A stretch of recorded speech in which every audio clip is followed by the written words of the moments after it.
what were some of your expectations before going into boot camp? How was it when you were there, and then how did it feel to finally come out of boot camp? Ooh, okay, that's a good one. So my expectations of boot camp was honestly, I probably knew I was gonna be miserable for a while. Mm-hmm. You know, like you don't go into boot camp expecting all like, um, rainbows and flowers and stuff like that. One thing I could say is that boot camp where it's at, which is RTC Great Lakes, um, which is Recruiting Training Command right? in Chicago. Yeah.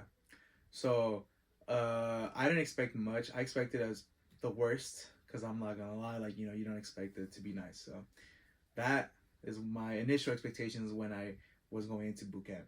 So when I'm finally in boot camp, when I tell you it was so complex and so hectic, I mean it. We have the moment of truth, which means, you go, that's like your first day. You stay up about 3 days in a row without sleeping.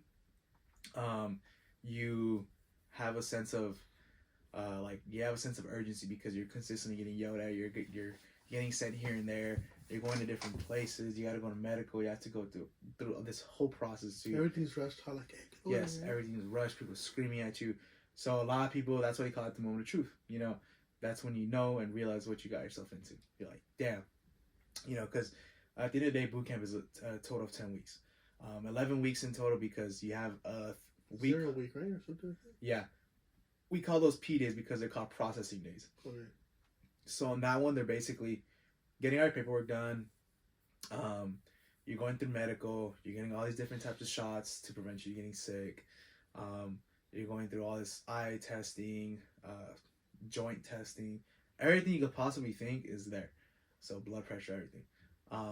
So normally we have a consistent schedule of waking up like around 4:30 in the morning, walking to medical and marching specifically. It's not just walking because, you have to get used to marching all together. You have a division number. You have your RDC, or your recruit division commanders. So you normally have 2 petty officers, first classes, and a chief. A chief outranks the other 2. So he's the leader, I guess you could say. So you're going through that, marching, going through this. And I got there on February. And take note that it was still around winter time. So Chicago gets really cold and like. Does it snow or no? Snows heavily. And take note, you're waking up at 4:30 in the morning with like, I kid you not, like 4 feet of snow, like covering your like shins and all that stuff, walking and marching. You're covered in all these coveralls and just these parka liners and all that stuff with like your neck gaiters and your everything covering your face. It's so cold. Gloves, some really thick leather gloves, and you have your backpack and you have to do like certain things where you go into the medical and they put everything away, sit down. You're sitting down for a lot of like a good amount of time that you're just sitting down on your ass. So that is one thing I really hated because your ass starts hurting after a while, bro. Pause. But eventually that is your like P days, your P week or whatever, and then that's when stuff starts happening. You start getting issued your uniforms. You get 3 sets of uniforms. You get your dress uniforms, your blues, your whites, your caps, your jackets, everything. You get everything issued there. So eventually, the thing about it is then you start having to stencil everything. So we have like a little ink stamp that we have to get, and we have to do a certain way where you have to like put your name, all that stuff like that. And just stenciling the crap out of your stuff, like, your everything, your shirts. Everything that you had was all stenciled so they could know whose it belongs to. You go through that whole thing. You learn how to fold clothes. You learn how to fold your your rack. Everything you didn't want to do back home. Anything you did not want to do back home that you weren't good at. If your mom was not on your ass, just telling you to pick everything up, do all this stuff, I guarantee you, you're gonna learn everything there. Trust me when I tell you that. You're gonna do all that stuff. You have to do certain angles, a 45-degree angle on the corners of your bed with the sheets. So it's very pain in the ass to like even learn all this stuff. You have to do your racks in a certain amount of time. You gotta learn how to do this. You gotta do that. You have to get taught, and you get screamed at for every little single thing that you do.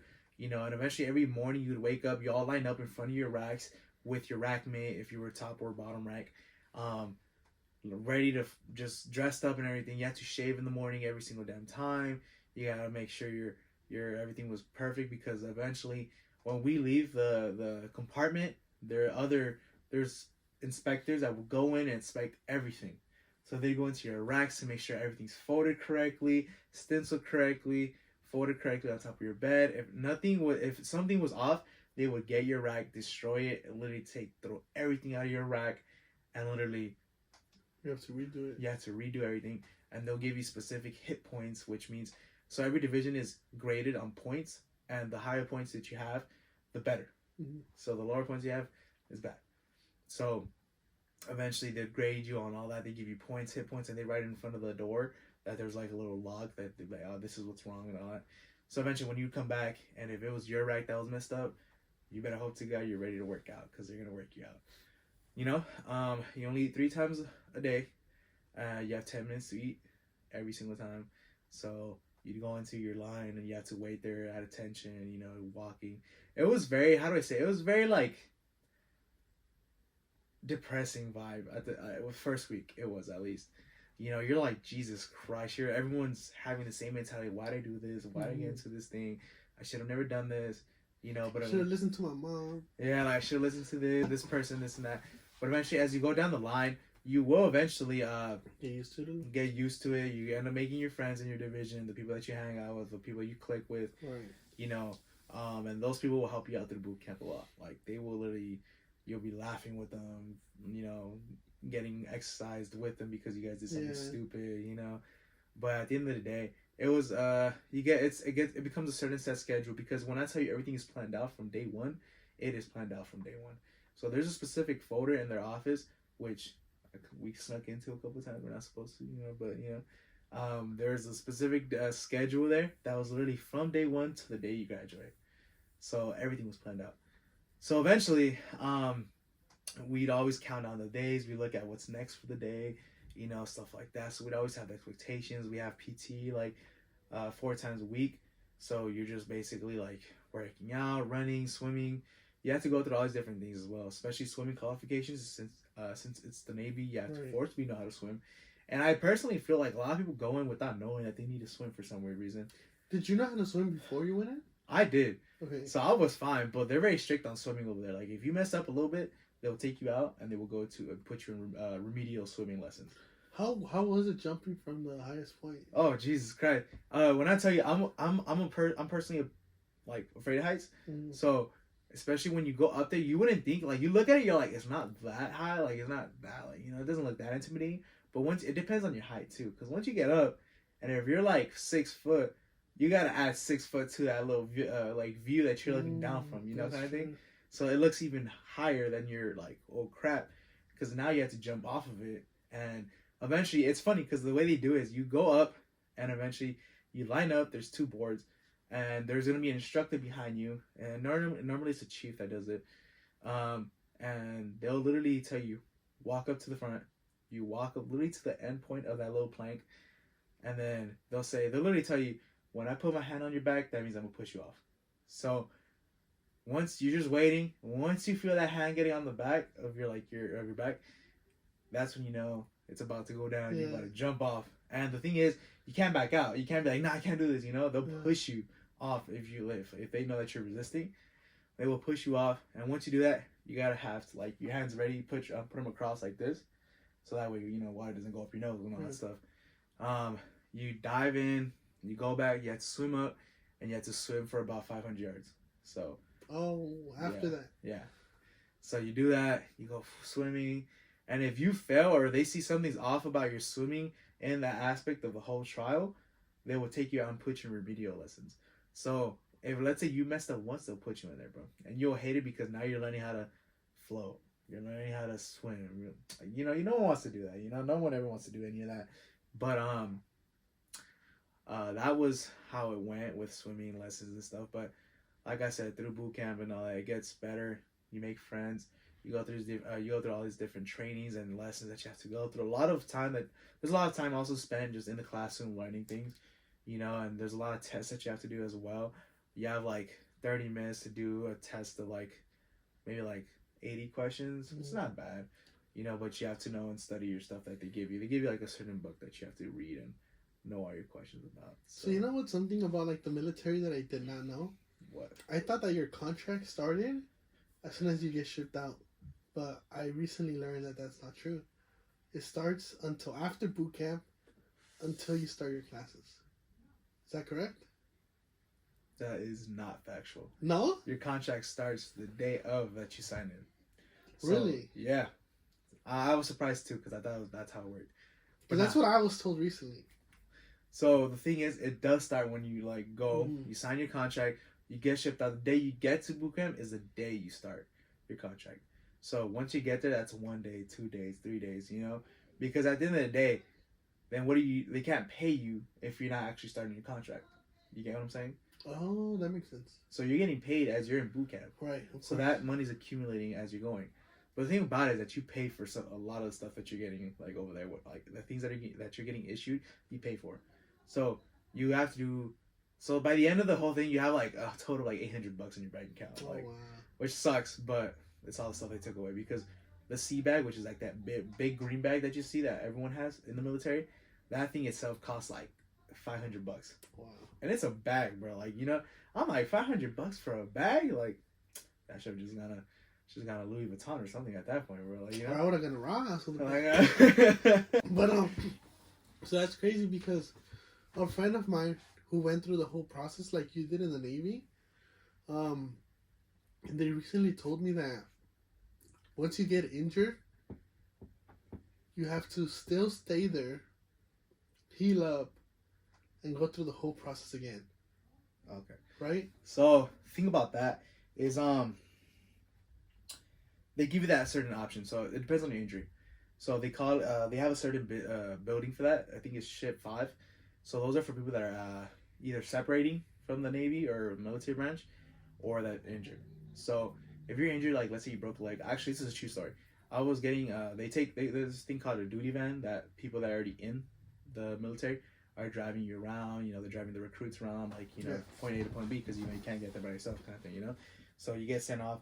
You get into that duty van. Eventually, a lot of them are very young too, that they just recently graduated and they're just there. So they're always talking to you like, "Hey, bro, like it gets better," stuff like that. You know, and you have some big kids too. But I got fortunate enough to talk to one of them, and they were like, "Oh, you know how long you've been in boot camp for so far?" Yeah, I told him, you know, a couple weeks and stuff. "Oh yeah, you know, you're almost there." You know, and he was like, actually, he broke his leg, and at the time before the new year started, boot camp was only 8 weeks, not 10. So he was in the 8-week mark. So eventually he got injured on the 7th week before graduating.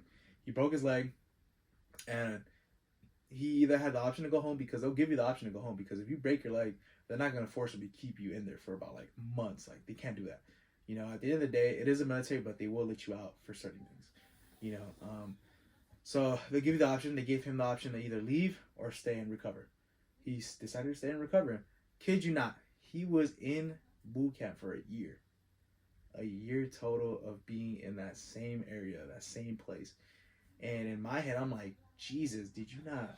You don't want to go home? You didn't want to go home, bro? Like, a year being stuck there. When I tell you, you will be the most saddest person being there for a year. I mean it. So I give mad props to that certain person, that individual that decided to stay, and any individual that decides to stay, because normally I'm like, why don't you leave? They're like, well, because I want to do something, you know?